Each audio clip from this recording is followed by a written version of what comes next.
Donc bonsoir, bienvenue dans cette nouvelle présentation, dans ce nouveau webinaire. Alors, on va commencer tout de suite donc avec le rappel égal habituel. XTB France informe les participants que la présentation à venir et les informations qui vont être dispensées ne constituent pas en aucune manière une sollicitation ou une incitation à acheter ou vendre des produits financiers. Voilà, donc c'est un webinaire effectivement dédié, je pense, pour la plupart à quelques rappels, une sorte de piqûre de rappel.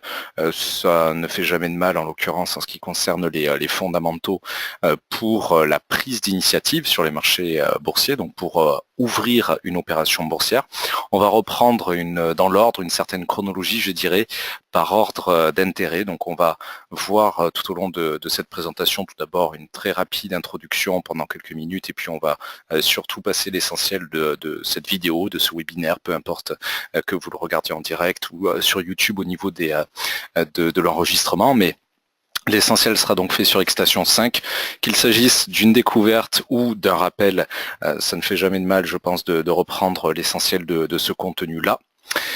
Il y aura dans quelques secondes, en guise là aussi de source, je dirais, les quelques vidéos pédagogiques qui ont pu servir, je dirais, pour bâtir cette formation au niveau des rappels, alors qu'il s'agisse des vidéos plutôt de la playlist, je dirais, d'analyse technique ou directement de découverte des outils sur Xstation 5. N'hésitez pas à reprendre les liens que je vais envoyer si vous êtes effectivement connecté en direct et pour les personnes qui de toute façon regardent cette vidéo sur YouTube, à mon avis, vous avez déjà l'habitude d'utiliser l'interface, mais je vous montrerai quand même rapidement comment accéder à ces deux playlists, puisque c'est vrai que là, il s'agit surtout d'une sorte de synthèse. Donc, comme il y a par exemple une vidéo de 55 minutes sur l'utilisation d'Xstation 5, une vidéo un peu plus courte en parallèle, à peu près 20-30 minutes sur l'utilisation du ticket d'ordre, ne vous inquiétez pas.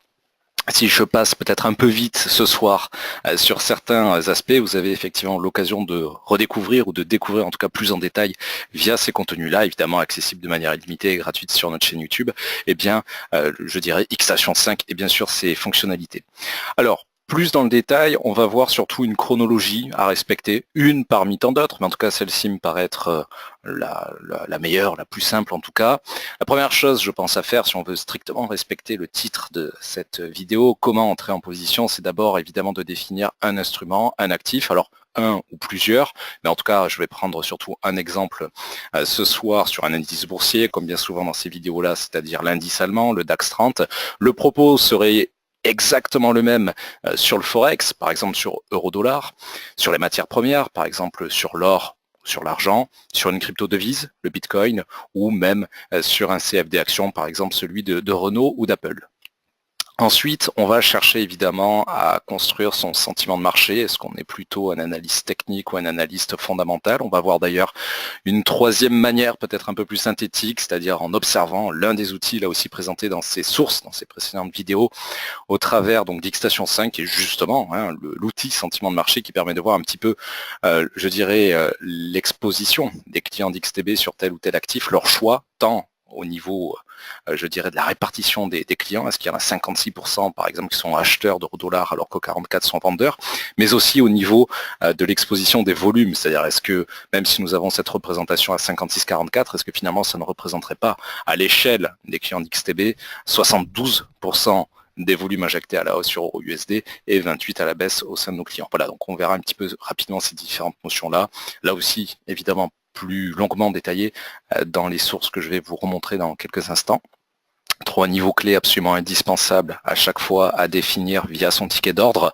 Évidemment, le point d'entrée, le take profit et le stop loss, c'est évidemment des rappels, mais c'est toujours bon de le faire. On cherchera, grâce à la calculatrice intégrée au ticket d'ordre, à en déduire ce qu'on appelle le risk-reward, c'est-à-dire combien je m'attends idéalement à gagner par rapport à ce que je suis prêt à perdre selon les niveaux de take profit et de stop loss et bien sûr de volume puisque on va quand même chercher à définir son volume. Tout d'abord, on commence avec notre chaîne YouTube. J'avais parlé de quelques rappels. Trois manières très simples d'y accéder. Deux, via le petit moteur de recherche intégré. Soit je tape XTB France et j'arrive sur notre playlist en première réponse. Même chose évidemment avec XTBFR. Alors si je parle d'XTBFR, c'est parce que pour aller peut-être un peu plus vite, moi j'ai tendance directement à taper youtube.com/xtbfr dans la barre de recherche. On peut également enregistrer évidemment ce lien comme d'autres, par exemple ceux d'inscription aux séances de live trading, et bien directement dans les favoris du navigateur, quel qu'il soit, Firefox, Chrome, Opera, peu importe. Et là, on va cliquer sur l'onglet Playlist. Il y en a deux essentiellement qui vont nous servir de source.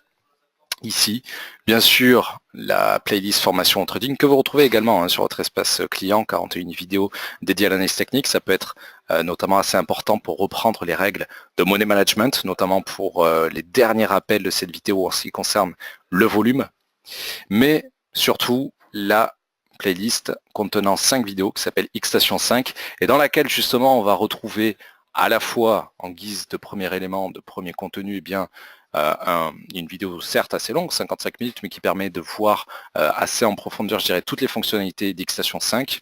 Deuxième vidéo un peu plus rapide, 17 minutes, sur le ticket d'ordre. Voilà, donc c'est pour ça, si je passe peut-être un peu rapidement sur l'utilisation du ticket d'ordre, ne vous inquiétez pas, il y a ces différents éléments. Alors pour les personnes connectées, je vais quand même tout simplement renvoyer le lien d'accès aux différentes playlists et je vous laisse l'utiliser à bon escient évidemment. Alors, on arrive sur X-Station 5, vous connaissez la plateforme, je pense, pour la plupart. Si on veut reprendre un petit peu la chronologie de l'introduction, justement, il va s'agir d'abord de s'intéresser à un actif, une classe d'actifs. Alors, ce que j'ai tendance à faire, du moins ce que je pense être le plus pertinent, c'est de créer ces espaces de travail, sachant qu'on peut en avoir un nombre illimité, selon des classes d'actifs. Par exemple, un espace de travail dédié aux indices, un espace de travail dédié aux devises, un espace de travail dédié, par exemple, aux matières premières. Là, j'ai le DAX sous les yeux en H1. En cliquant sur le petit outil, sur le petit plus en bas à gauche du graphique, et bien en laissant mon curseur dessus, je vais sur le plus, et bien je vais voir effectivement apparaître cette mention ajouter un nouveau graphique. Je vais soit chercher manuellement, mais ça va être très long parce que comme on propose plusieurs milliers d'actifs, naturellement il vaut mieux utiliser le moteur de recherche. Par exemple en tapant CAC 40, d'accord. Donc pour ajouter côte à côte avec le DAX, eh bien cette fois-ci l'indice français. Je vais ajouter peut-être l'indice espagnol, le SPA 35, etc., etc. Là aussi, c'est un simple rappel. Disons effectivement que je vais me spécialiser, je dirais, sur, ou j'ai du moins un intérêt certain pour les indices boursiers. Allez, on va en ajouter un quatrième, le Net 25, donc l'indice néerlandais. Ce qui est assez important une fois que l'on a fait son espace de travail, si on ne veut pas trop s'embêter à cliquer sur chaque nom de sous-jacent pour faire apparaître le dit sous-jacent sous nos yeux, eh bien c'est peut-être de passer via cet outil d'agencement sous une représentation de grille. Alors généralement moi j'en utilise deux avec les clients en live trading, le DAX 30 sur une petite unité de temps par réflexe un petit peu sur la partie gauche de mon écran et le DAX 30 sur une plus grande unité de temps respectivement M5, M30 sur la partie droite. Donc on peut effectivement faire le choix de casser un petit peu cet agencement en deux sous-jacents de taille égale en l'occurrence au niveau de la représentation graphique. On peut le faire sur 4, sur 9, etc. Donc là, je vais avoir effectivement mes 4 indices européens. Si je veux en supprimer un, naturellement, ça va être automatique, simplement en cliquant sur cette petite croix. Voilà, là, je vais garder simplement le DAX et le CAC 40. J'ai choisi mon instrument. Alors, ça n'est pas tout de l'avoir au niveau du graphique, mieux vaut l'avoir aussi sous la main au niveau des favoris du Market Watch. Sur la partie gauche, que je choisisse une représentation comme celle-ci, c'est-à-dire sous la forme de ce qu'on appelle le click and trade, c'est-à-dire deux gros boutons principaux, un rouge pour vendre l'actif à l'instant T, un vert évidemment pour l'acheter, ou une représentation dite aperçu normal, c'est-à-dire plutôt sous la forme de lignes qui vont me permettre d'avoir peut-être un peu plus de sous-jacence ou je dirais accessible visuellement. Moi je préfère la première représentation un peu plus détaillée, je dirais un peu plus grande au niveau du click and trade. Eh bien je vais idéalement là aussi faire le choix de classer par ordre d'importance selon mes préférences les différents actifs. J'ai parlé du CAC et du DAX, on va tout simplement, même s'ils sont déjà sur ma liste, retaper au niveau du moteur de recherche ces noms-là. D'accord, pour les faire par exemple remonter un petit peu dans la liste, ou alors j'aurais pu sélectionner, tiens par exemple je vais prendre le pétrole qui est tout à fait en bas, j'aurais pu le faire glisser, le faire remonter. Ça revient exactement à la même chose, de la même manière que si je prends le pétrole, le Brent, et que je glisse le sous-jacent sur l'un des deux graphiques techniques, ça va me permettre de l'ajouter directement. Voilà, par rapport donc à mon espace de travail. Bon, ce sont des petits rappels rapides. Une fois que j'ai choisi mon instrument, mon actif aussi par rapport à mes centres d'intérêt, je dirais au niveau peut-être des actualités que je suis. Je vais là faire le choix de travailler à la fois sur l'analyse technique et l'analyse fondamentale, ou alors uniquement l'un, uniquement l'autre. Il y a un petit peu toutes les classes, vous le savez, de traders, il y a autant de stratégies qu'il y a de traders. Toujours est-il que il y a surtout 41 vidéos de formation pour le moment dédiées à ces deux sujets-là, donc c'est pas en quelques minutes que je vais toutes les synthétiser, mais en tout cas, on va retrouver sur la partie gauche du graphique, sous cet onglet-là, le deuxième en partant du haut, l'ensemble des indicateurs techniques proposés par XTB, indicateurs et oscillateurs. En dessous de ce sous-jacent-là, je vais retrouver plutôt les outils dits chartistes. Alors je pense par exemple à toutes les lignes de tendance qui vont me servir par exemple comme ici à tracer ce niveau oblique, les lignes horizontales, plutôt pour distinguer des niveaux de support et de résistance. Je vais changer la couleur, je peux changer l'épaisseur du trait, le type de trait, est-ce que ce sont des pointillés, est-ce que c'est une ligne continue. Naturellement, les retracements de Fibonacci, hop, qui justement a toute une vidéo qui y est dédiée au sein de la playlist de formation. Des étiquettes, alors les étiquettes ça peut paraître dit comme ça inutile, mais en réalité c'est particulièrement important pour tracer ou plutôt pour écrire par-dessus un graphique des mentions textuelles. Ça peut être intéressant par exemple pour revenir sur un point précis, sur un gap d'ouverture, pour mentionner que tel gap d'ouverture est par exemple fait référence par exemple à telle ou telle élection. Je pense évidemment ici, vous vous en doutez, si vous regardez la vidéo en 2017 par exemple à l'énorme gap d'ouverture qu'il y avait eu donc le lundi 24 avril, au lendemain du premier tour des élections françaises. Bon, sont plein de petits éléments qui évidemment vont me servir. J'ai plutôt tendance en tout cas à utiliser la fonction de texte pour notamment les Good Morning Market, où je viens grossir, je dirais zoomer un petit peu sur un niveau de support, de résistance, où je vais le compléter là par exemple en écrivant 12 200.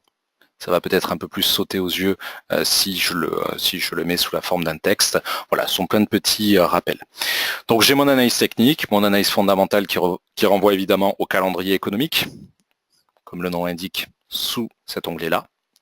Mais ce qui est assez pratique, je dirais, avec Xstation 5, c'est la fonction analyse de marché, où je vais retrouver 4 principaux outils, sentiment de marché, palmarès, stock screener, heatmap. Je n'en reviens pas sur les 3 derniers, là aussi il y a des vidéos dédiées, notamment dans la vidéo dans la playlist qui ne comporte que 5 vidéos, celle dédiée à Xstation 5, mais en tout cas ce qui va nous intéresser c'est le sentiment de marché. Ça c'est très important. Là par défaut, vous voyez qu'en haut à droite, le carré blanc est orienté vers le mot trader. Ça veut dire qu'à l'instant T, au moment où j'enregistre cette vidéo, 55,4% des clients XTB qui ont une opération plutôt ouverte sur l'or, ou plutôt prenons le cas du DAX, puisque c'est l'un des deux sous-jacents choisis, 51,1% des clients actuellement ouverts sur le DAX chez XTB sont à la baisse, 48,9% à la hausse. Alors, c'est bien d'avoir cette espèce de sondage, en quelque sorte, en temps réel. Moi, je préfère très clairement la fonction volume. Ça me parle beaucoup plus de savoir si les volumes sont plutôt au sein des clients d'XTB orientés à la hausse ou à la baisse, puisque un même client peut évidemment avoir 10 fois plus de capitaux ou 100 fois plus de capitaux qu'un autre. Donc ça me paraît plus pertinent. Et ça tombe bien, parce que là, on voit justement à peu près cette proportion se renverser. On a vu que 51,1% des clients actuellement ouverts sur le DAX le sont à la baisse, mais ça ne représente en réalité que 47,2% des volumes. C'est-à-dire que la majorité, légère majorité, 52,8%, sont orientés à la hausse. Voilà. Donc ça, c'est un petit résumé qui, à mon avis, vient plutôt en fin d'analyse personnelle, idéalement un mix entre analyse technique et analyse fondamentale, donc reposant à la fois sur l'étude graphique et sur l'étude, je dirais, des données macroéconomiques, c'est-à-dire les grandes données des pays, l'inflation, la croissance, etc., ou microéconomiques, donc plus petits, celles, vulgairement résumées aux entreprises, on va dire, les estimations, les attentes au niveau de la croissance du revenu, du chiffre d'affaires, du bénéfice de telle ou telle entreprise, en particulier évidemment pour les mastodontes. Au moment où j'enregistre par exemple cette vidéo, il y a une publication très attendue aujourd'hui, celle du plus gros distributeur américain, Walmart. Donc c'est un exemple parmi tant d'autres. J'aurais pu prendre un exemple passé de ces dernières semaines comme Apple, évidemment, qui a quand même un impact mondial dans le sens où c'est, vous le savez, la première capitalisation au monde. Voilà, quelques rappels à ce niveau-là. Ce qui est aussi important, je dirais, avec l'analyse de marché, c'est peut-être de la jumeler. Je n'avais pas prévu d'en parler, mais finalement, allons-y. Avec le palmarès. Alors le palmarès, c'est un outil trop peu utilisé, à mon avis. On a ici une période, un jour, une semaine, un mois. On va prendre la plus grande, un mois. Et j'ai sous les yeux, en fait, selon les classes d'actifs, Forex, matières premières, indices, que je peux désélectionner, ou au contraire, je pourrais ajouter par exemple les CFD actions, les ETF. Disons que, comme je me suis spécialisé par rapport à l'introduction aux indices, je vais décocher matières premières et Forex. Et là, j'ai sous les yeux, en fait, les meilleures et les pires évolutions des indices mondiaux depuis un mois. On voit que l'US 2000, donc le Russell 2000, l'un des 4 indices boursiers majeurs aux États-Unis, est celui qui a encaissé le plus grand recul depuis à peu près un mois, moins de 3,69% au moment où on parle. Et ça n'est pas un hasard si, de l'autre côté, on voit que celui qui a le plus progressé, de près de 20%, c'est le VIX. Alors c'est vrai que le VIX, c'est en réalité l'indice de volatilité implicite du S&P 500 et non pas du Russell 2000, mais le propos se veut un peu, je dirais pas... Oui, le propos est corrélé quelque part parce que c'est vrai que depuis quelques semaines, et quelques jours surtout, bon, peut-être que ça ne vous parlera plus trop au moment où vous verrez la vidéo, mais il y a beaucoup de tensions géopolitiques, on va dire, entre la Corée du Nord et les États-Unis. Et donc, on a eu un mouvement baissier qui a été effectivement plus marqué sur le Russell 2000 qu'il ne l'a été sur le S&P 500, même s'il s'est quand même fait relativement ressentir ces derniers jours sur le S&P 500, un peu moins aujourd'hui, ce qui explique pourquoi on ne le retrouve pas, par exemple, dans le top 10 des pires performances depuis un mois. Mais le VIX, quant à lui, a réellement encaissé cette explosion de crainte, d'inquiétude au niveau mondial. Un exemple peut-être un peu plus... simple, je dirais, à comprendre, c'est la deuxième meilleure progression, le Bracomp, donc l'indice brésilien, plus de 5%. Là, on n'est plus sur des éléments macroéconomiques, des données récentes.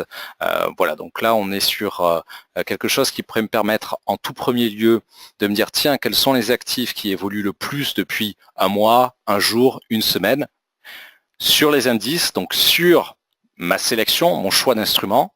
Une fois ce choix-là établi, c'est-à-dire là je pourrais me dire tiens le Bracomp bouge pas mal depuis un mois, je vais établir mon analyse technique et mon analyse fondamentale dans un deuxième temps sur ce sous-jacent-là. Et puis pourquoi pas, on va revenir sur le dernier élément, je vais aller voir un peu, enfin l'un des derniers éléments, je vais aller voir un peu comment s'oriente le Bracomp au sein des clients XTB. Alors c'est vrai qu'on a une clientèle surtout européenne, donc peut-être que l'actif n'est pas énormément traité, ce qui explique pourquoi on est sur presque 94-95%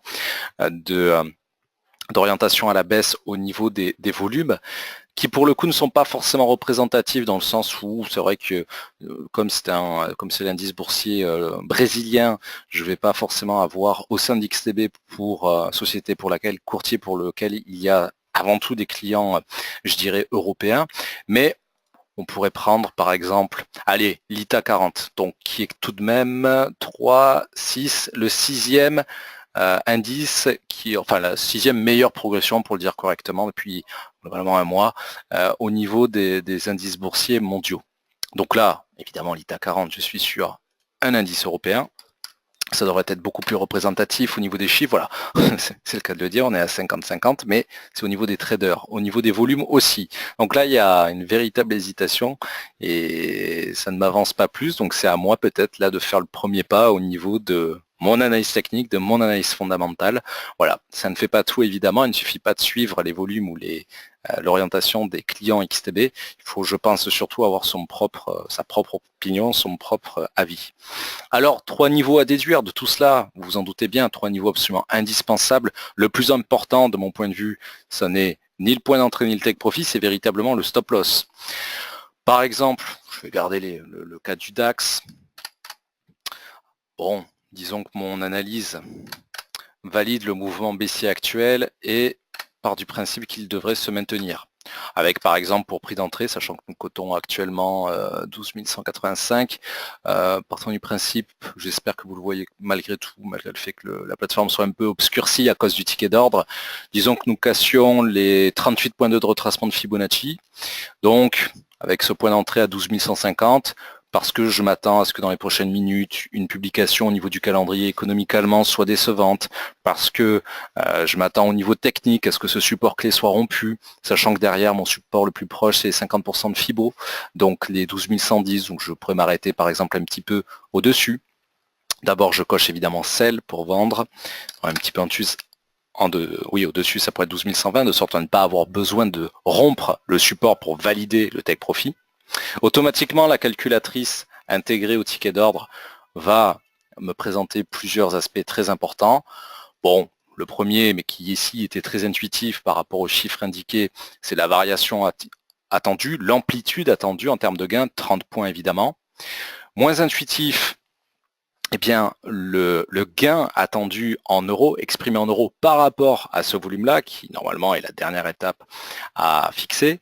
Et enfin, l'élément le moins intuitif, c'est que représente 750 euros par rapport à mon capital ici, donc 0,18%. Même chose pour le stop loss, partons du principe qu'effectivement j'ai une résistance sur les 12 175, donc mon stop loss va se retrouver à 12 185. La théorie boursière, la littérature boursière veut normalement que pour un risk-reward, c'est-à-dire le ratio risk-reward, c'est-à-dire l'attente exprimée, le ratio entre le gain attendu et la perte attendue, que ce soit au niveau de l'amplitude en points ou en termes d'euros, ça revient exactement la même chose. La division va donner évidemment exactement le même résultat. Et bien normalement, on nous dit que sur les actions, sans levier, il faudra avoir un risk-reward minimum de 2.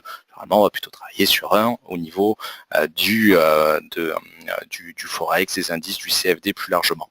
Là, je suis un peu embêté, j'ai un take profit, enfin une amplitude de gain attendue à 30, une amplitude de perte attendue à 35 points. Bon, intuitivement, je sais déjà que j'ai forcément un RR, un risk-reward inférieur à 1. Si on divise, bien entendu, 30 par 35, je dois être à, par 35 et non pas 25, je dois être à 0,80, 0,85. Voilà. Donc, on peut se reposer sur cet élément assez classique dans la littérature. Maintenant, il faut surtout se reposer sur son tracé technique. On va prendre, après cet exemple peu flatteur, on va prendre un exemple qui, lui, l'est beaucoup plus. Si je voulais, par exemple, si mon analyse m'indiquait une résistance clé à 12 160 juste au-dessus de mon prix d'entrée, notamment par rapport au tracement de Fibonacci que j'indiquais, le 38.2, donc si je devais placer mon stop loss juste au-dessus de cette zone d'accumulation du prix qui est censée protéger mon ordre une fois ouvert, bien là, j'aurais donc une amplitude de 20 points par exemple. Tout ça est très théorique, hein, je ne fais que des rappels ici. Bon, on le sait, c'est intuitif ici, je vais forcément avoir 1,5 en termes de risk-reward, 30 divisé par 20, voilà, etc., etc., etc. Naturellement, ce qui était vrai pour la partie gagnante l'est tout autant pour la partie perdante, c'est-à-dire que le ticket d'ordre va m'indiquer la perte possible exprimée en euros, exprimée en pourcentage de mon capital à l'instant T, fonds disponibles, équité, voilà. Donc, en cliquant sur Sell Stop, à savoir le bouton rouge, Sell Stop, je rappelle que c'est un ordre de vente qui a pour prix d'entrée une valeur inférieure au niveau actuel, à ne pas confondre avec le Sell Limit, qui lui est aussi un ordre de vente, mais avec un prix supérieur, toujours dans les ordres en attente. Et de l'autre côté, donc Buy Limit, un ordre d'achat avec un prix d'ouverture inférieur, et Buy Stop, un prix d'achat, un ordre d'achat plutôt en attente, avec un prix d'ouverture supérieur en cotation actuelle. Voilà. Tout cela aussi, hein, c'est largement détaillé dans la vidéo éponyme, la vidéo ticket d'ordre. Voilà, donc Sell Stop, je vais le retrouver évidemment dans l'onglet ordre en attente. Je peux modifier à tout moment, vous le savez, le niveau de stop, le niveau de take profit, soit en cliquant sur chacune de ces deux colonnes, soit en double-cliquant sur la ligne en faisant réapparaître mon ticket d'ordre, etc., etc., etc. Bon, pour aller plus vite, si je voulais par exemple, notamment pour les scalpers, utiliser directement la fonction Click and Trade qui est sur le graphique ici. Click and Trade, je rappelle que c'est tout simplement le bouton rouge pour vendre, le bouton vert pour acheter, avec au milieu le volume. Bien juste à côté, le quatrième bouton, trop peu utilisé là aussi, SLTP, donc pour définir rapidement son stop loss, son take profit. Attention, on définit ici le stop loss et le take profit exprimé en points et non pas la cotation. Je vais m'expliquer. Je vais prendre un tout petit ordre de scalping, 0,10 lot sur le DAX, d'accord. Donc je vais d'abord ouvrir plutôt le petit outil stop loss take profit sur le click and trade. Donc je vais appuyer sur on. Je vais effectivement mettre 2,5 points au niveau du rectangle TP, moins 12 par exemple, ou allez, moins, c'est un peu beaucoup, donc moins 6 par exemple au niveau stop, c'est-à-dire qu'au moment où je vais rentrer sur le marché, là en cliquant sur 12 187, automatiquement, sur l'onglet position ouverte, et bien par rapport à mon prix d'entrée de 12 187, j'ai bel et bien un stop loss automatiquement configuré 6 points au-dessus, un take profit bel et bien configuré 2,5 points en dessous, tel que je l'ai demandé. Attention parce que ça pourrait être tentant de mettre en fait les cotations de stop et de take profit, et du coup on se retrouverait avec des valeurs aberrantes, parce que si je mettais 12 200 par exemple points au niveau du stop loss, en réalité ça s'additionnerait à la cotation actuelle. Bon, ce serait pas trop grave parce que je pourrais très vite le modifier comme on l'a vu il y a quelques secondes, soit en le supprimant, soit directement en le modifiant, peu importe, mais il faut garder à l'esprit que c'est effectivement les valeurs en points, les amplitudes en points qui nous intéressent ici. Enfin, dernière chose, le volume. Bon, le volume va évidemment être proportionnel à mon capital. Là aussi, il y a toute une vidéo dédiée à ce sujet-là. Ce qui est important de comprendre, je dirais, à ce niveau-là, c'est que de mon point de vue, il y a un petit peu ce que j'aime bien appeler avec les clients les 3 zones, c'est-à-dire en dessous de 1000% du niveau de marge. On commence à être un peu dans la zone orange. Mais ça peut encore aller ponctuellement. En dessous, 500%, littéralement dans la zone rouge. Donc là, il conseille d'y aller. En dessous de 100%, on est dans la zone noire. Vous savez que chez XTB, l'appel de marge est notamment à 30%. Donc là, il va falloir tenir compte effectivement de cet élément-là, sachant qu'il y a un effet de levier, qui est à la fois, comme on le voit dans les vidéos de formation, notre meilleur allié, notre pire ennemi. Donc c'est un tout. Le volume à définir, une fois que j'ai compris ce qu'est mon capital, ce qu'est l'effet de levier, pour reprendre un peu les vidéos de formation, je vais évidemment au niveau du ticket d'ordre, tout simplement le retrouver sous le nom volume, que ce soit pour une exécution instantanée, un ordre en attente d'exécution, ou même sur le click and trade entre la fonction vendre et acheter.